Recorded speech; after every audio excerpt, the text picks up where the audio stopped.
establishment of the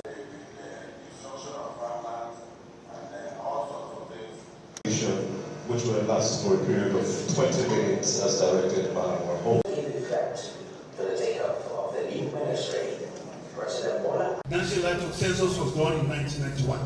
We are conscious of that, and whatever figures we give today is based on extrapolations. But however, we will continue to adopt technology to ensure that we have the data that is relevant today, very creative, very robust to capture all the animal resources we have in this country.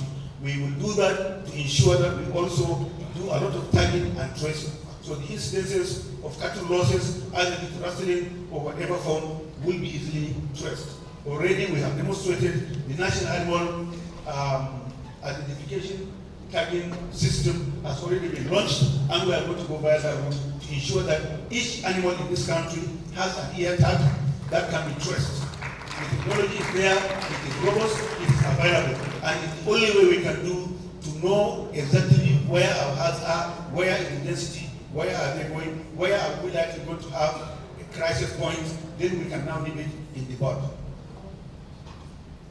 Distinguished senior colleagues, ladies and gentlemen, we are also bent on creating the necessary environment for private sector participants. This ministry will work hand in hand with private sector people to develop the ministry. We are taking the poultry template that has succeeded by far out of all the other species, and that is the template we are going to apply to the rest of the livestock. And to herald this, you will have probably heard of the news of our journey with Mr. President during the G20 summit in Brazil near de Janeiro, where on the sidelines we were able to visit a number of global players in the livestock industry in Brazil. And at the end of the day, we were looking at Mr. President's presence there. We had a commitment from JPSSA, the biggest player in the red meat industry, to come to Nigeria and invest to the tune of $2.5 billion. And today, there is no testament to the vision of Mr. President that this singular investment commitment from the biggest player in Brazil, it heralds a global South cooperation. And I'm talking to you, we are going to receive the next team to concretize this investment plan tomorrow here in Nigeria.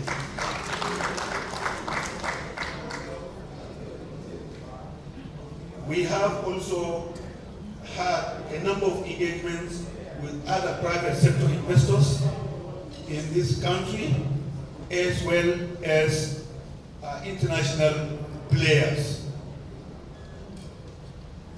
We have received a lot of presentations from many of the embassies in this country. We have received a lot of delegations of businessmen who want to come into the livestock sector and partner with us. Notably here, the US ambassador was with us, the ambassador of France, UK 8, Morocco, China, investments from PRC, China, Mexico, just to mention a few. Yesterday, I was with a delegation from the French Embassy, Agency France Development. We had very robust discussions, as well as other giant players like Nestle, like Ala, like Danone. All of them came. Each one wanted to take a piece of the action because today that sector has been unlocked and open for business.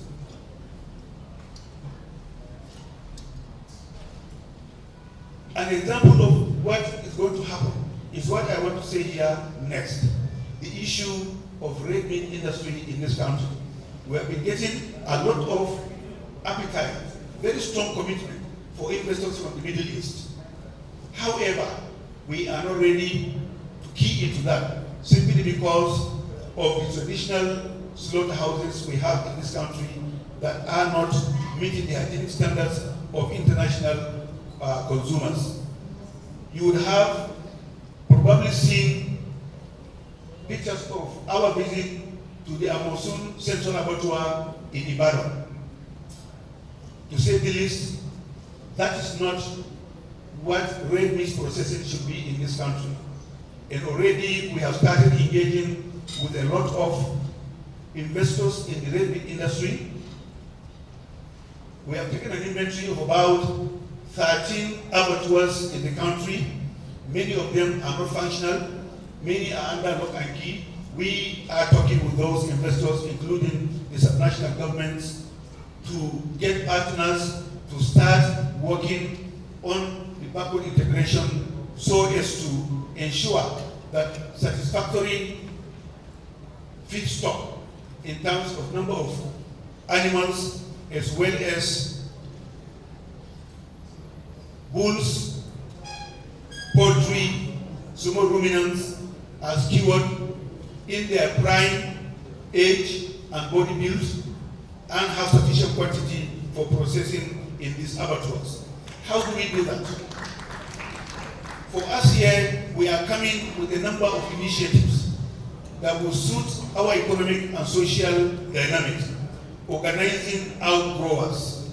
We are coming up with initiatives on youth and women who are going to be involved in livestock businesses, including commercial pasture cultivation, as well as reviving the poultry sector. These are today the focus of the ministry in terms of democratizing animal businesses, agribusinesses, as it affects livestock. And we do believe that with the kind of reach out we have today, these programs are going to resonate across the country.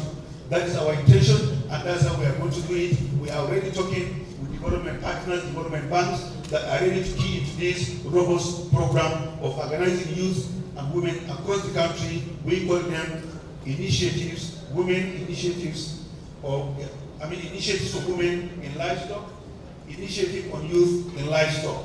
We have already reached out to some of these organizations that have already visited us, and this is the trajectory to go.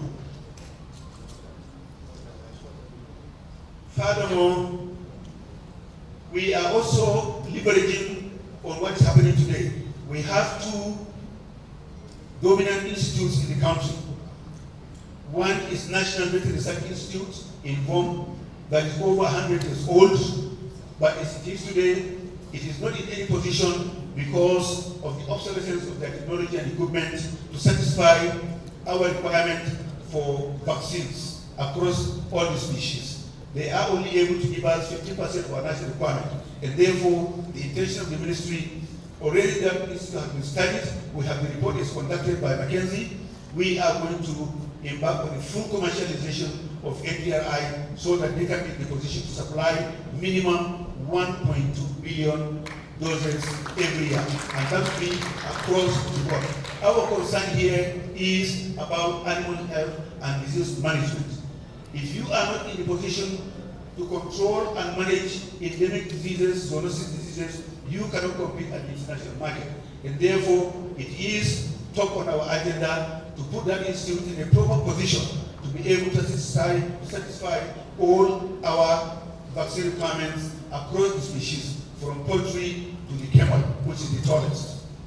It might interest us also to know that what is worrisome here is that we spend minimum $1.5 billion to import vaccines for animal resources in this country. That must be dented. We should be in a position to domicile that money inside this country by building the capacity of NDRI. At the moment, we are also looking at National Animal Production Research Institute, Shika A. Zaria. We have already commissioned a group of talented and very, very progressive-looking Nigerians to study NABRI and advise us on how to unbundle NABRI so that they can address the yearnings of the sector. NABRI, first station established 1928.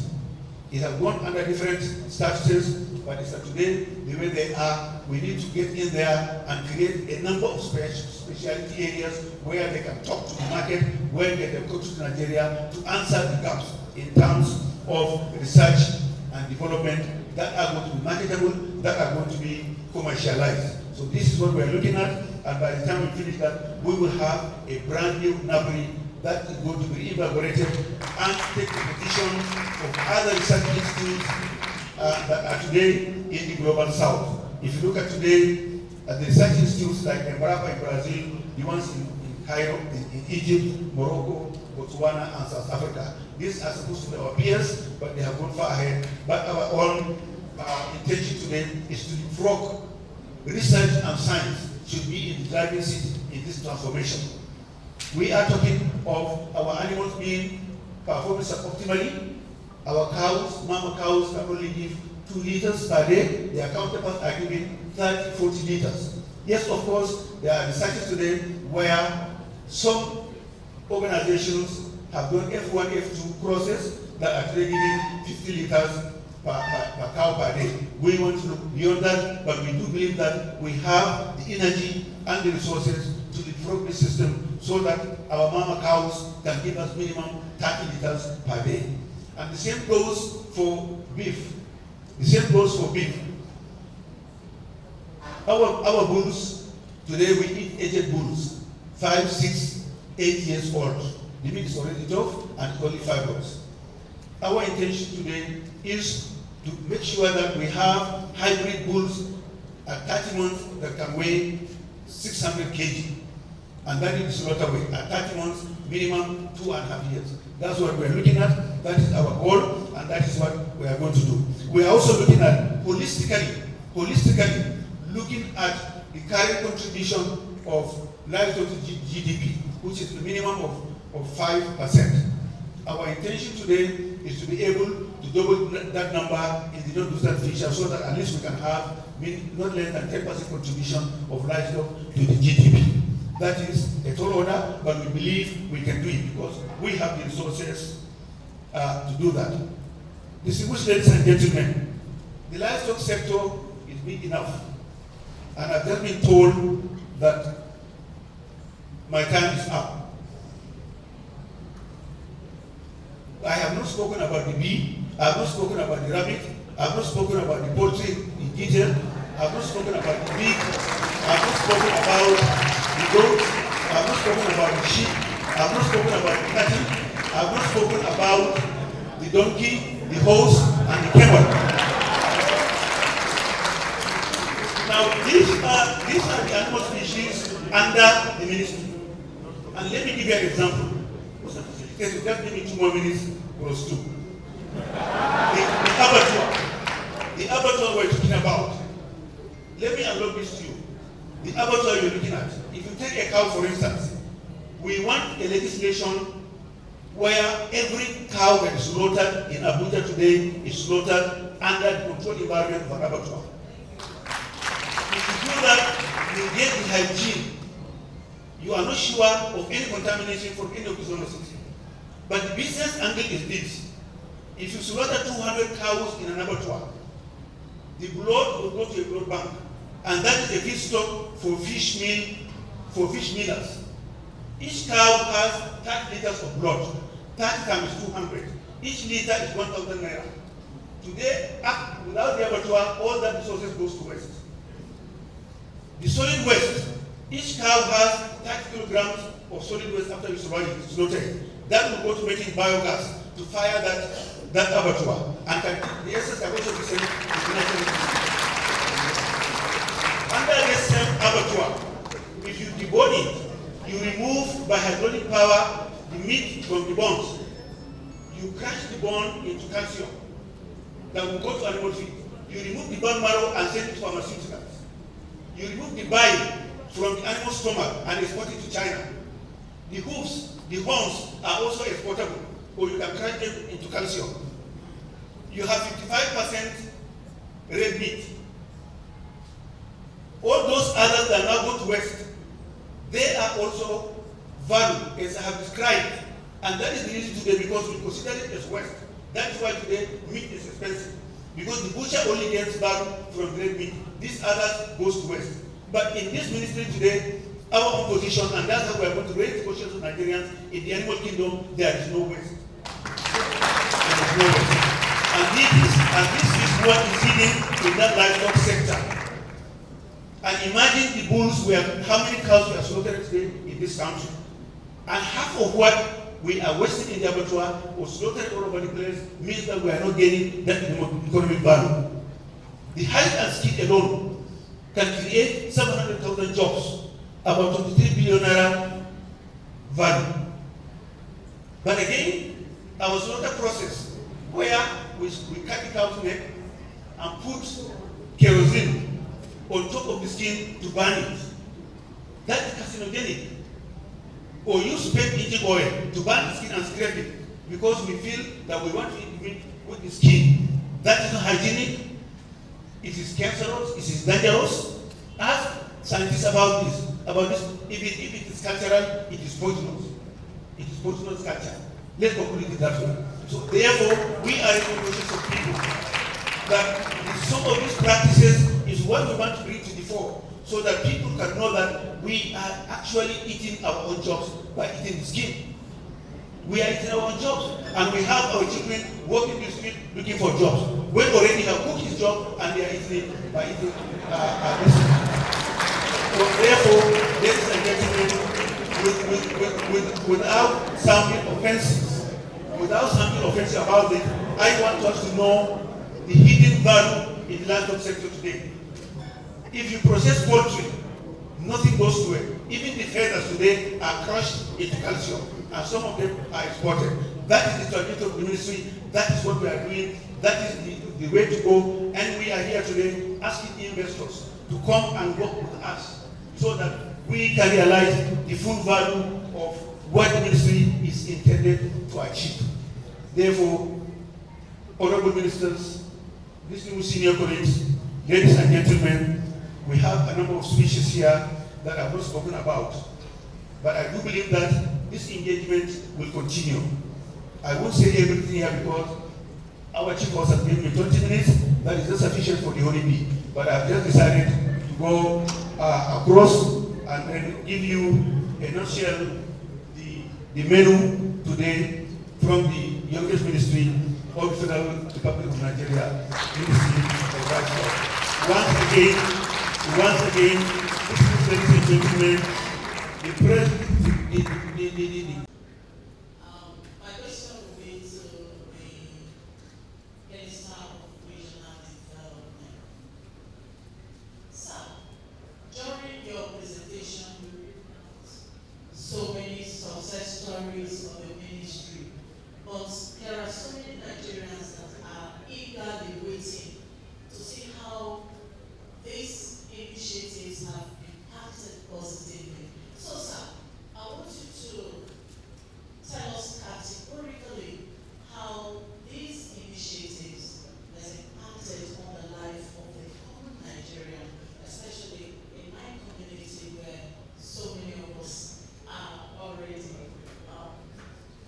we are facing a whole lot of hardship. Please, sir. Thank you. Thank you. The top president is here. The top president. That's it? No, sorry, the top president. Thank you.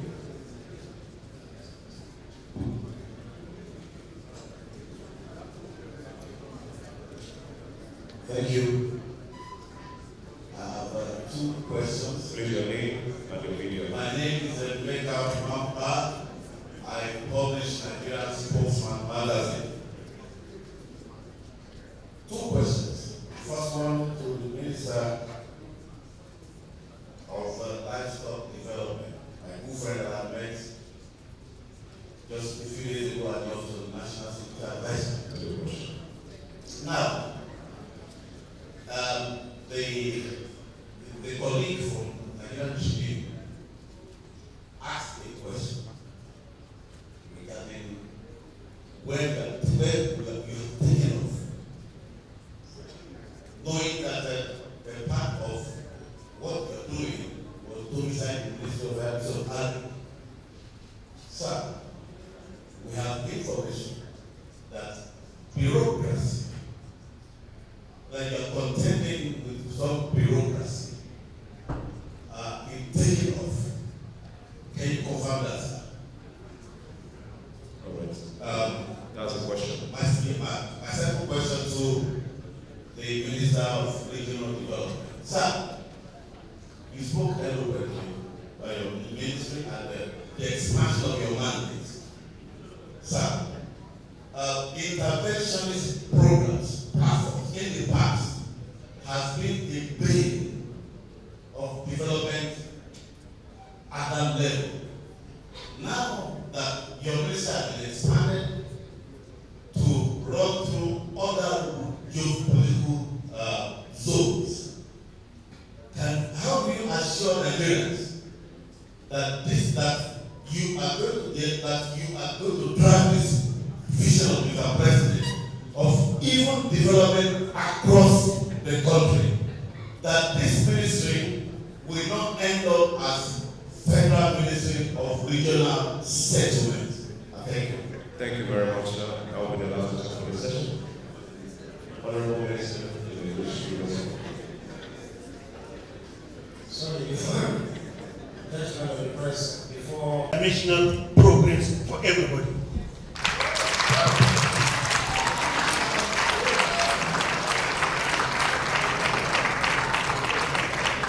In its blueprint, report, and conference communique, these are adopted by the Presidential Committee on Livestock Development.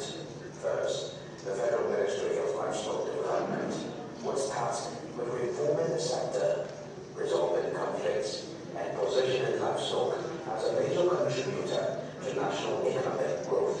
The ministry has a mandate for the formulation, implementation, and monitoring of livestock. Your question is how the initiatives so far come on by the ministry will impact on people. First, when I was making my speech, I tell you that the ministry is charged with the responsibility to coordinate the activities of the region, that's Nigeria Delta region. And I make it clear to you what we've been able to do from the end of the ministry and from the NDDC, which also acknowledge good initiatives. But let me make it clear to you. I'm sure for the past 1 year, you will agree with me that there's relative peace in the Nigeria Delta region. You must have been hearing of crisis here and there. That is what the ministry is all about, to ensure that there's peace in that region, so that oil can continue to flow and continue to have money. If you want to tell me how this achievement impacted on the people, I think the best thing is to go to the various communities that these projects have been done for, and ask them how far if you construct a road to a community that before now they don't have road, are they not going to feel happy? If you train people on certain vocations, at the end of the day, you give them money to embark on such activities on William train,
that will be a settlement agency, because all eyes are on them and we expect them to perform. So if the minister will say, ask anything to add to that, I think you're free to make a comment. Our host, Minister of Information and National Orientation, Minister of Livestock Development, Special Advisors, the President, Permanent Secretaries, Directors General, good afternoon. Yes, we are two ministers in the Ministry of Rural Regional Development, but with very clear mandates. I oversee the commissions on my side, and he does commissions on his side. So I will give a brief update on one was just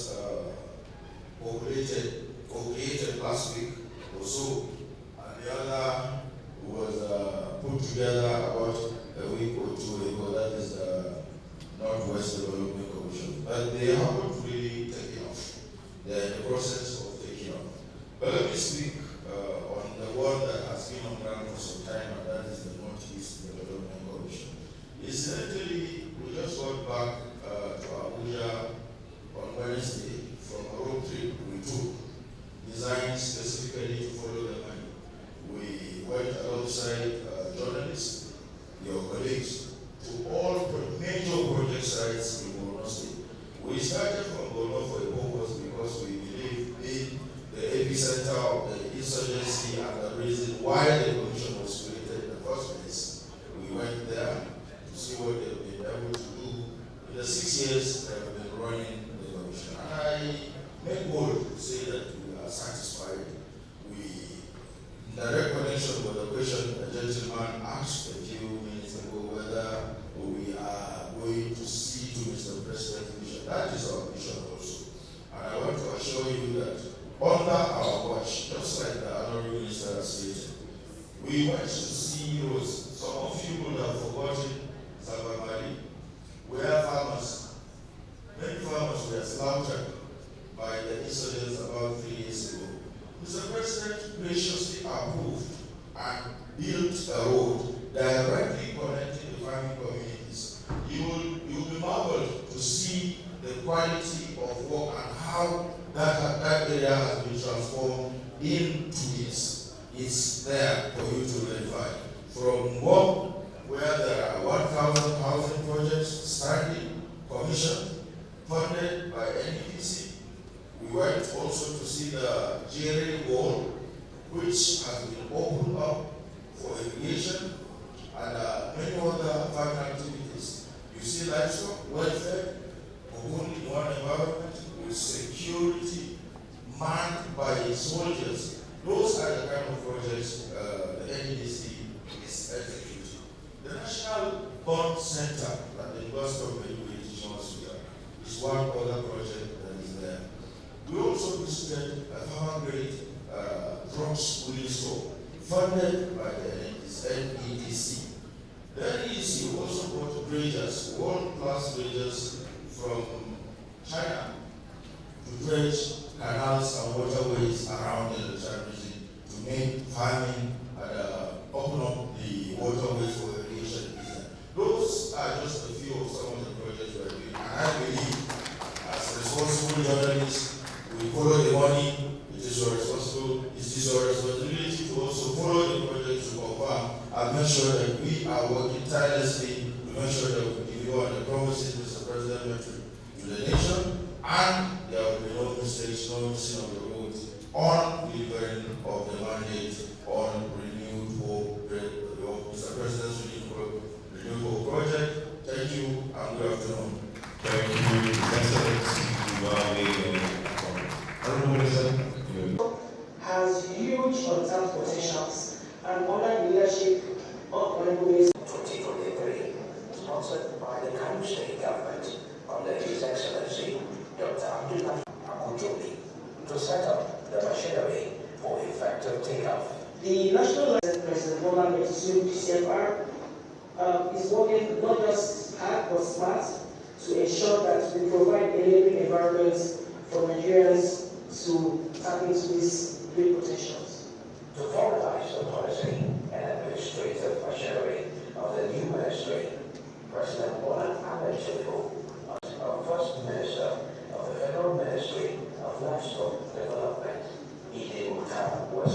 the construction of Agbokin Mbabo Road, Ikom local government in Cross River State. Then the construction of Biopa Road, Odupani local government in Cross River. The construction of Ezihe, Onwimbo, Indichi, Idiacho, Unuago local government, South local government road in Imo State. There are quite a number of other lead roads that we embarked upon when we took over. Now we have commenced the process of awarding also major projects, about 8 major projects in the region, and they are waiting for FEC approval. I think in a matter of 1 week or 2, by the time the FEC commences, we are also going to construct a number of 8 roads within the ministry. Next, under the 2023 appropriation, we also engaged in water supply project scheme. We also embarked on the construction of Oguta Community Water Scheme, that's Ogun Community Water Scheme in Warri. We also embarked on the construction of water scheme in Owerri Town in Imo State. There was also the provision of 1 number borehole and overhead and generating set and reticulation in Akwa Ibom State. We also had the construction of motorized borehole for communities in Oguta, Ohaji, Egbema, West in Imo State. All of this fell under the 2023 projects of the ministry. In 2024, we have also started the construction of 2 additional boreholes in Ilaje local government in Ondo State. We also provided power solar boreholes in Uweru village in Ugeli North local government. In areas of electricity infrastructure, we have also embarked on a number of projects in rural electricity in the Niger Delta area. One of which is BSA local government of Cross River, Obiako local government. We also talk of Etio in AMN local government and Kana local government, all in River State. These are areas we intervene in terms of provision of electricity in form of transformer and extension of high tensions to various communities. We also completed the installation of 257 number solar street lights across the region in 2023. Next. In 2024, we have also embarked on the construction of 7 number transformers in various communities and a 2.5 MVA in another community across the Niger Delta region in order to boost power sector in the region and boost economic activities.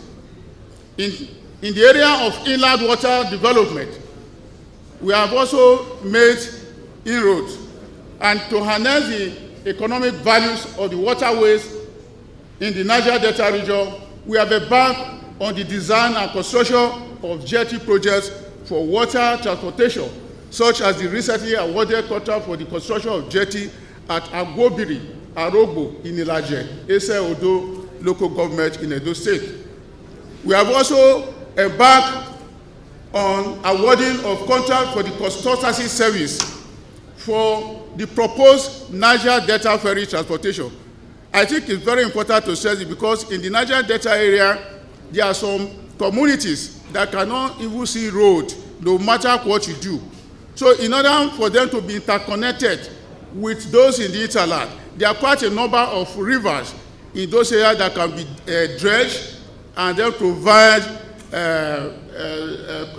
ferry services. So a contract consultancy service to this effect will be awarded to a consultant with a view to embark on ferry services in the Niger Delta region. I think in a very short time that will come to reality. In the face of the dwindling budgetary allocation for carrying out our planned activities, the ministry has adopted the public-private partnership to meet our needs. Like this transportation, that's ferry transport, we are going to embark on a PPP arrangement, because that's the only way to go if we must make meaningful impact, because the annual budgetary allocation for the main ministry is nothing to write home about. In terms of other infrastructure, we have also embarked on the reconstruction of Owerri Elele Road, which was started before this administration, the dualization of Port Harcourt Aba Expressway. All these are major roads under the Ministry of Works, but all we do is to intervene, because if you leave the road in the state they are, waiting until the Ministry of Works intervene, we will have a lot of challenge in being able to pass through. The construction of Ogri-Agbende, Toru-Gbede Road, and also the construction of owner-free zone, natural alpha in Imo rivers. So, I think all that you have said, I also presented in a pictorial view, so that you can see some of these achievements that we have just mentioned to you right now. So they are all in pictorial view. So these are some of the issues that we have just talked about. So I think for a second, go to the next slide. Next.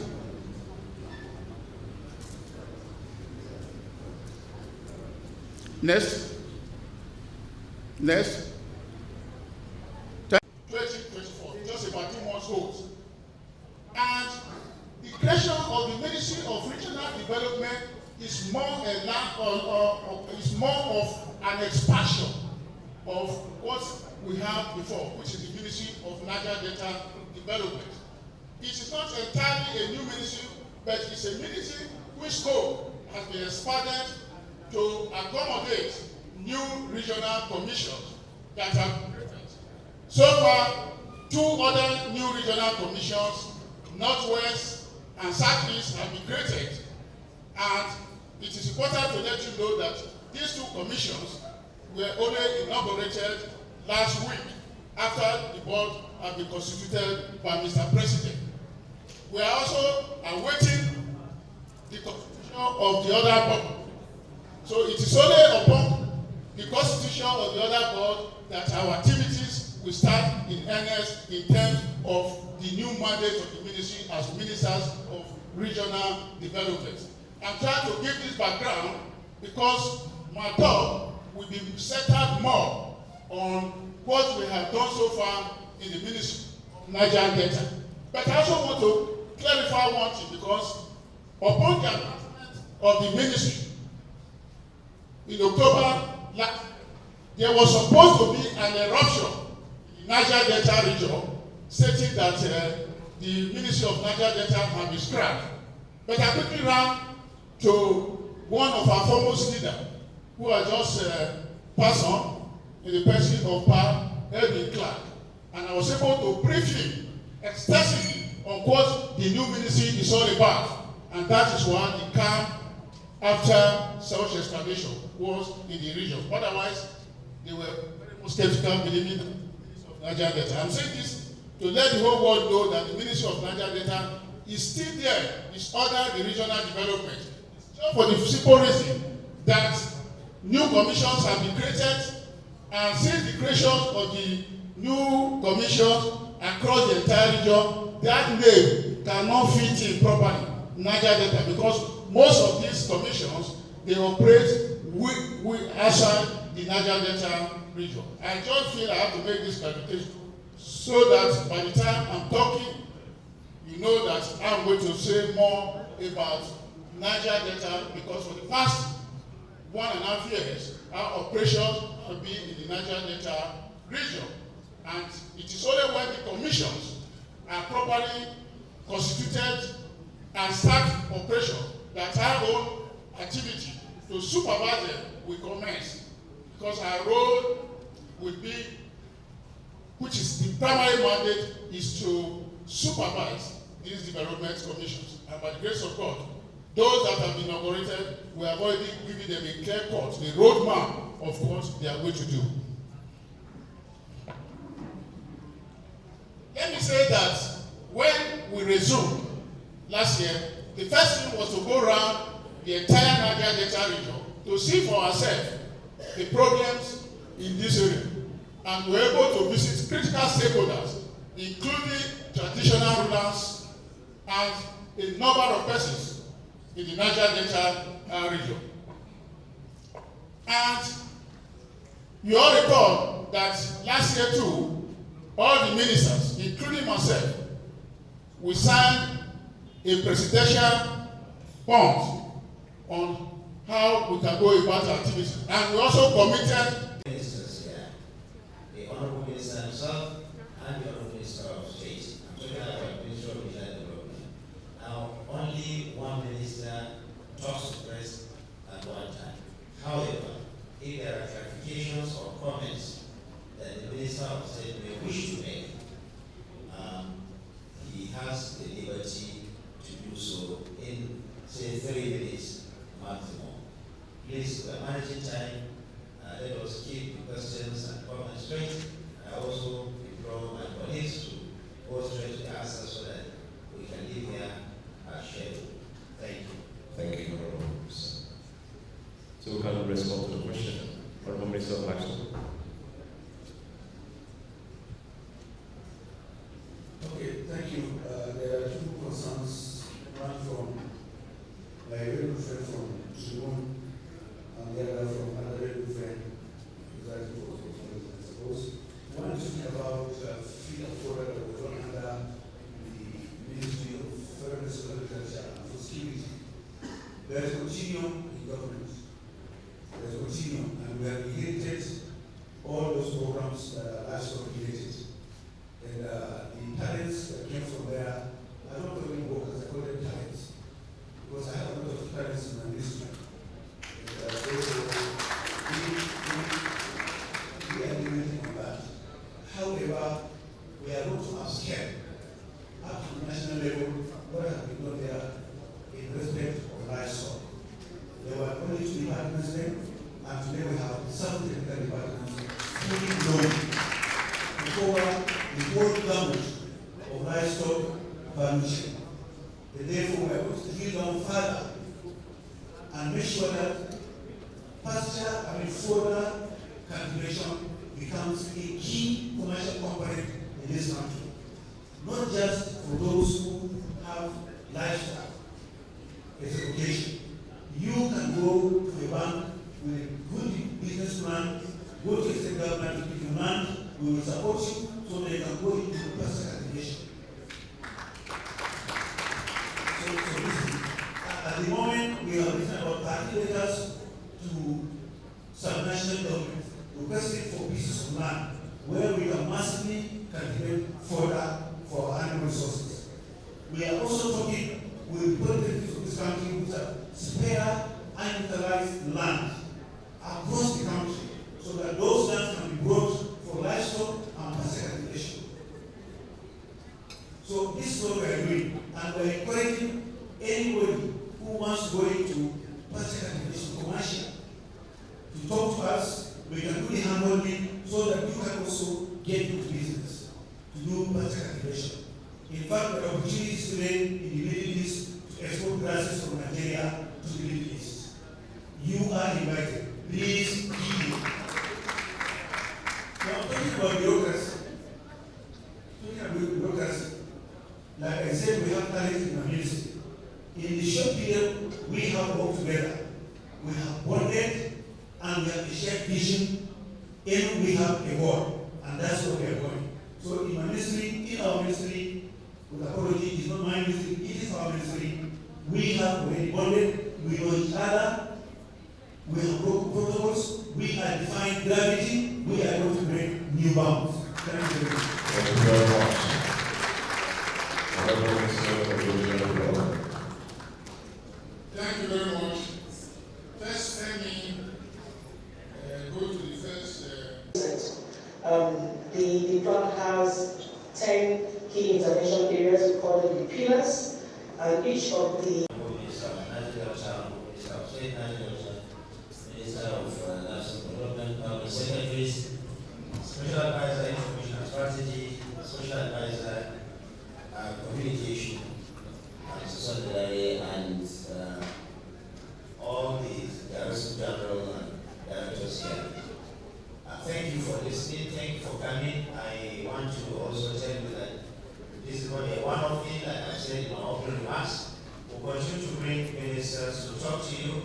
explain to you what they are doing, and you have been able to answer them questions, all in the interest of understanding what government is doing for our people. So it's a day for us here. Next week we'll have a set of ministers who will come here and explain to you. Also then, we want to thank you most sincerely, and please, my party should report responsibly in the interest of our country. Thank you very much. Thank you very much. Don't please rise as we take the first stanza of the national anthem.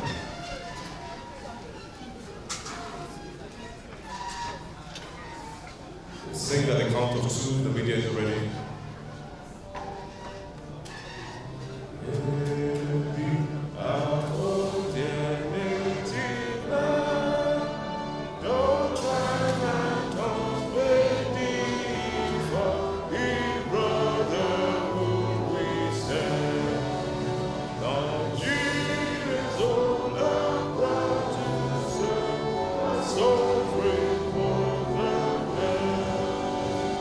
Thank you very much. Thank you. Thank you very much.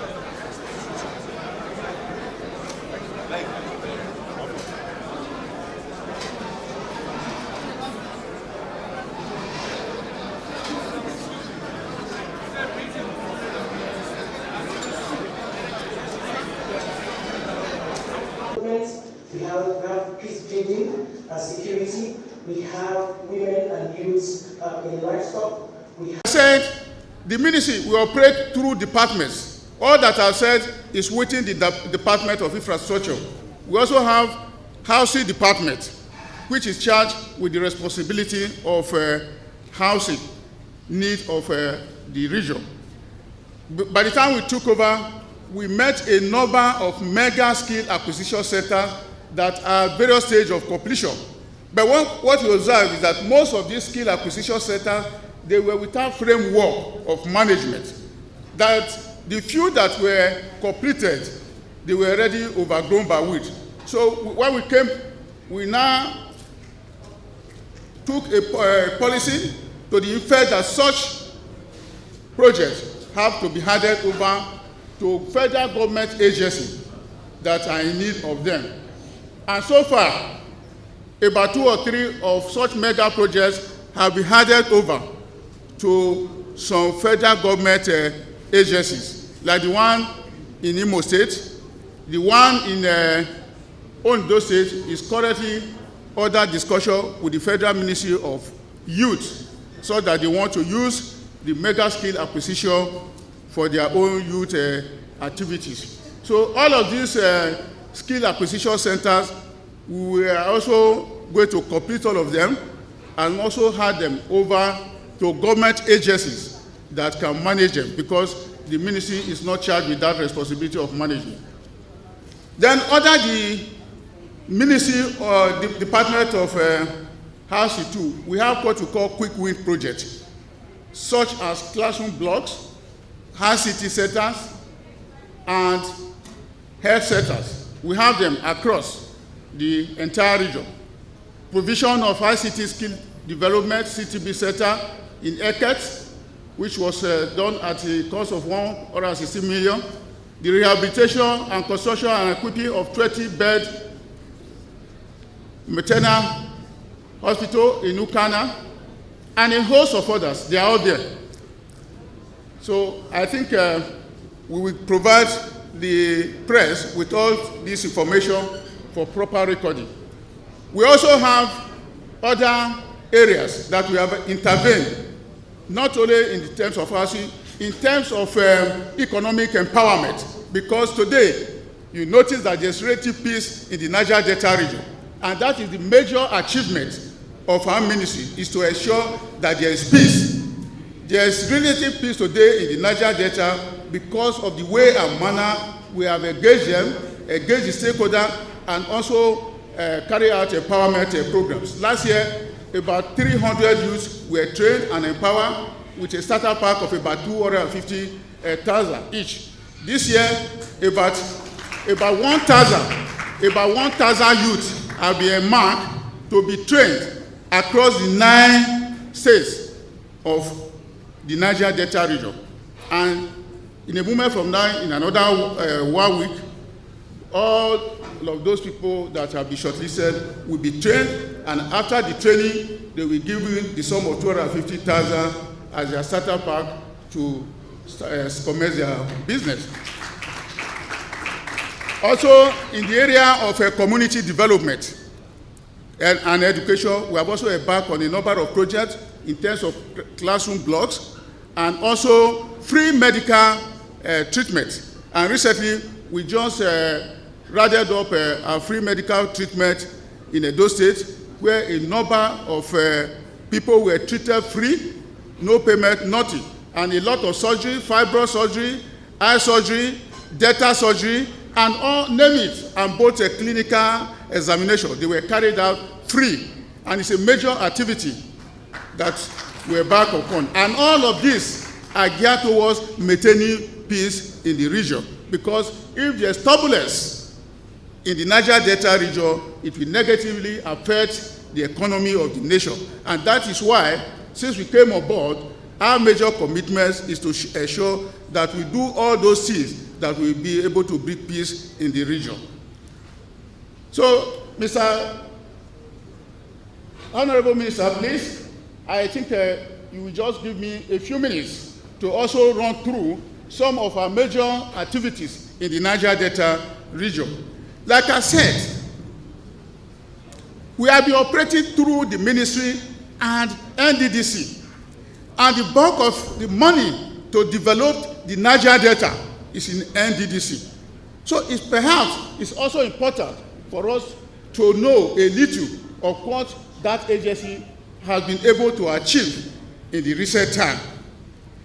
Because there have been a lot of misconception about the NDDC. But I want to say that since this correct management of NDDC came on board, there have been a lot of transformation. Reason being that we were charged by the president to ensure that those major projects scattered all over in the Niger Delta region, started well over 20 years ago, should be completed. That was the first charge given to us by Mr. President.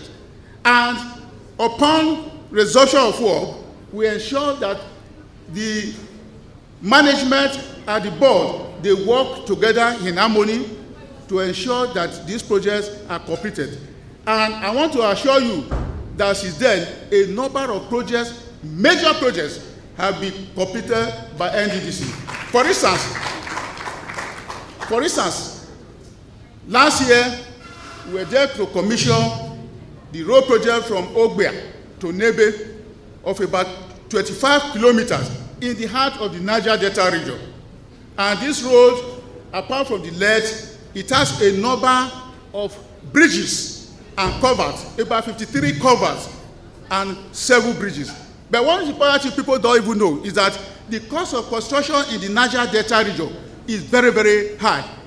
Well, if it takes you 5 billion to construct a road in the upland area, be looking at ×3 of that, because first you have to submit to reclaim the land before you start to do actual construction. There's no provision for you to even go and bring a topsoil or rather lateric soil to do your sub-base. Everything may be sharp sand and mixed with cement. So it's a lot of cost, and those of you who are engineers, you know what I'm saying. So I think also last year we were able to commission a 600-meter bridge across the Benue River and 7-kilometer access road to the bridge. All these were commissioned last year, myself and the Senate President. And we also know that in Okitipupa area for 15 years, 5 local governments were blacked out no electricity, and we were able to commission a project that started well over 50 years ago. And when this board came in, we took it over and we ensured that money was committed for the completion of this major project, transmission station, cut across 5 local governments in Okutukupa area in Ondo State. In fact, the governor of the state was there, who also testified that he was a member of the board when that project started, but he did not see the light of the day until now that this management came on board. So these are some of the major projects that NDDC have intervened. Apart from this, there was also a 1 by 50 MVA transmission station, which was also commissioned last year in Ipobaoka local government of Edo State. As I'm talking to you now, a number of major projects are going on in the Niger Delta region and from Edo State. For the past 5 years, if I wanted to travel from Auchi to Benin, I had to pass through Ondo State via Ifo, because the major road was completely not written off. So this year, I gave a marching order to the MD that this road, at least the back spot, must be fixed. As I'm talking to you, the Ayere axis up to Epoma is now being motorable, and that's where my people pass through. It's also important to note that the Ministry of War is also intervening in the Epoma axis of that road, because the road is completely bad. And the state government too is also intervening from Benin to Iho in that axis. So these projects are major projects that NDDC has embarked upon in the last 1 year. There are quite a number. For instance, their free medical service is one of the best you can think of. Last year, they embarked on free medical service to all the 9 states in the region. More than 32,000 people were treated free in various ailments, ranging from operation, fibroids, name it. And it's something that majority of our people in the Niger Delta region have been giving testimony. Beyond that, the NDDC has a scholarship scheme. That scholarship scheme is to train people in the science abroad for master degree program. Every year, not less than 250 embark on that free scholarship. For the past 2 years that we came aboard, 450 have been trained, and they are about to start that of 2025. Apart from that, when we now discover that there is the problem of youth restiveness and unemployment is really very high, the NDDC also embarked on what we call internship scheme. The internship scheme is to engage the youth for 1 year in vocational activity in various organizations. And the NDDC will pay them a minimum of 50,000, and about 10,000 have been engaged in this program, the internship, this year. And it's going to be a continuous exercise. So, in fact, there are quite a number of other activities that NDDC have intervened that, of course, before now, quite a number of people don't know. And I think it is very important, it's good that we also meet in this type of program. For instance, the ULSC program is also something to speak about, because so far about 5,000 youth tablets have been given out, and they have another 40,000 to be given out to various schools in the Niger Delta region. So all these activities are done in order to reduce youth restiveness and to ensure that our people get the benefit of the oil they produce. So, having said all this, And now that I'm told that my time is up, I want to say that at this juncture, I have to commend the President, President Bola Ahmed Tinubu, for not only deeming it necessary to create the Ministry of Regional Development, such that development will be brought to the grassroots. I think by the time the development commissions start, you will see massive development across the 6 regions of Nigeria. That is the purpose for which these commissions are created. Although I will not be in charge of the fund in those agencies, but they will be strictly supervised and monitored to ensure that the right thing is done in accordance with what the President's vision is. We will not allow them to go the way of token projects and the rest of them. I've already told them, even during the inauguration, I told the people of Southeast Development Country, I said, you are favored even by geographical location. We want to see projects in a very short time where you'll be connecting the major city of the Southeast with rail line. Those are the kind of projects we want. We want to see mega projects. We say, okay, I want to construct regional hospital. I want to construct regional this. Come and mobilize some of these projects so that you bring a project of a project that would have used 5 billion to do. You say you will now split it into pieces. At the end of the day, you will not see anything. So I think the regional commission will be charged with the responsibility of facing those things that are not being done by the state and the local government, not necessarily to compete with the state and local governments on those areas that they already have their responsibility. So once again, I have to thank you and thank the audience for listening to me, and thank the Minister of Information for giving us the opportunity to thank our team, the Permanent Secretary, the Minister of State, and all others that have been assisting us to do what we have done so far. Thank you very much. I believe the Honorable Minister deserves a resounding round of applause. I have used every trick of the book to signal typo, but in order for them not to chase me from my own state, I have to respect myself. Please, a round of applause once again for the Honorable Minister. Thank you very much, especially to recognize the Managing Director and Chief Executive Officer of the Niger Delta Development Commission here with us. We have Chief Samuel Obuku, PhD. Please, a round of applause for him. Thank you for coming. To save the time, very distinguished members of the press, we also have in our midst the Director General of the Federal Radio Corporation of Nigeria, Dr. Obulama, is with us this morning. Please, a round of applause for him. Thank you for joining us. All right, to save the time for those of us here, okay, I've just been lightly informed that the Director General of the Voice of Nigeria is also here with us, Malam Jibril Baba Ndache.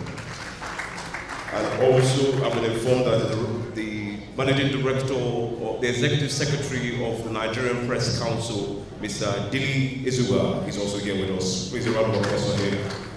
Thank you very much for joining us. For the sake of time, we'll quickly dive into the question and answer section. This is where we'll entertain questions from the members of the press. I want to believe we are all familiar with the ground rules. You identify yourself, the media house you write for, and you go straight to your question. The Honorable Minister has directed that we take the first 3 questions, after which we can entertain 3 others. So I will start from this side.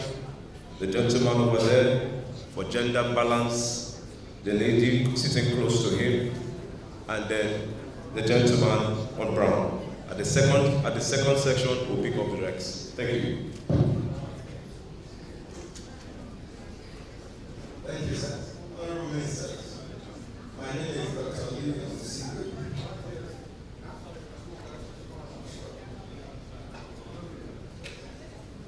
I'm the Abuja Bureau Chief of the Nigerian Tribune. And my question goes to the Minister of Livestock. Sir, you emphasize modernization through technology and structured grazing reserve.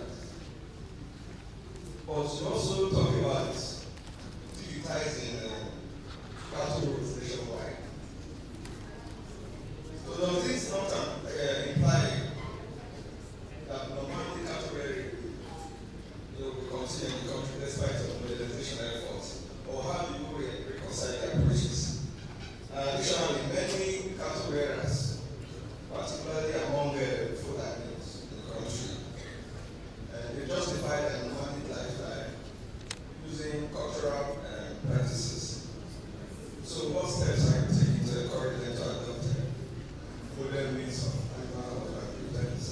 you. The second person, the lady beside you. Good afternoon, honorable ministers. I am Dr. Onoje Project and I am the chief of the Ministerial. Yes, still on cattle wearers and grazing reserves. I heard what you said about policies towards implementing sustainable management of ranches and grazing reserves. But I want to ask you, in the meantime, before these policies are implemented, what a short-term solution do you have to the wearers of cattle wearers across the country? I am from Delta State, a community in Delta State, and Delta State, and we are sustainable farmers. I want to tell you that for some weeks, my people have not gone to plant. Even when they do, they plant the crops, but these cattle wearers harvest the crops. They don't get in the yard, they don't get in the farm. Now they have constantly threats in their lives, and they no longer go to farm. They no longer go to the farm. So I want to ask you, how do we arrest this situation? Why you try to invest in long-term policies? Thank you. Thank you very much. And I will take the tour of this session. Thank you. Let me say I write to tell my two colleagues already said what I wanted to say. Honorable Commissioner or Minister, from the strategy. A little bit going through the pillars. Some of that is livestock value chain development and market access. Thank you very much. Thank you very much. So we take the second trend, which is the last three questions. 1, 2, 3. Thank you very much. The lady is the second person, and then the second. So the first person. Please keep your questions short. I've followed some activities you've been doing recently, and I found out that it's also what I've been doing in the past by the Ministerial of the animal husbandry. I want to know, in terms of sustainability and of this project, are you carrying along what have been done in the livestock in the animal husbandry department, or are you doing a fresh project on this, like the issue of food free and further? It has been done and it's been going on at the Ministry of Agriculture. Then that was under the department of animal husbandry. Are you doing a total project, or is this kind of like a continuity or sustainability of the previous projects? Thank you very much. Thank you. This, the lady is the second, and then we have the Strategies. Establishment of efficient national animal health management.